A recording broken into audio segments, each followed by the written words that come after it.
സംസ്ഥാനത്തെ അതിദരിദ്രരില്ലാത്ത ആദ്യ ജില്ലയായി കോട്ടയത്തെ പ്രഖ്യാപിക്കുകയാണ്. തദ്ദേശ സ്വയംഭരണ വകുപ്പ് മന്ത്രി എം പി രാജേഷ് ഇന്ന് അതിന്റെ പ്രഖ്യാപനം നടത്തുമെന്നാണ് അറിയുന്നത്.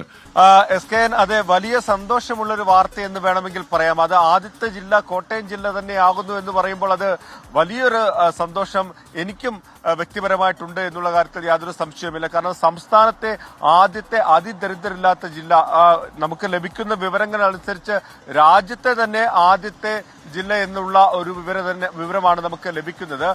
കഴിഞ്ഞ കുറച്ച് നാളുകളായിട്ട് ഇത് സംബന്ധിച്ചുള്ള കണക്കെടുപ്പും അതുപോലെ തന്നെ ചില നടപടികളും സ്വീകരിച്ചു വരികയായിരുന്നു ജില്ലാ ഭരണകൂടം. ഏറ്റവും ആദ്യമെടുത്ത കണക്കിൽ 1071 പേർ അതിദരിദ്രരായിട്ടുണ്ട് എന്നാണ് കണ്ടെത്തിയത്.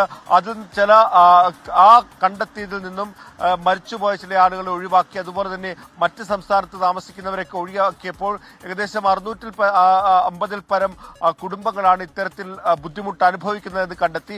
അവർക്ക് തദ്ദേശ സ്വയംഭരണ സ്ഥാപനങ്ങൾ വഴിയും സഹകരണ സംഘങ്ങൾ വഴിയുമൊക്കെ സഹായങ്ങളും അതുപോലെ തന്നെ മറ്റ് ആനുകൂല്യങ്ങളുമൊക്കെ എത്തിച്ച് അവരെയും കൊണ്ടുവന്നിട്ടാണ് ഇങ്ങനെ ഈ അതിദരിദ്രരില്ലാത്ത ജില്ലയായി ഈ കോട്ടയം ജില്ലയെ മാറ്റാൻ ജില്ലാ ഭരണകൂടത്തിന് കഴിഞ്ഞത്, സംസ്ഥാന സർക്കാരിന് കഴിഞ്ഞത് എന്ന് വേണം നമുക്ക് മനസ്സിലാക്കാൻ. അങ്ങനെയുള്ള വിവരങ്ങൾ തന്നെയാണ് നമുക്ക് ലഭിക്കുന്നത്.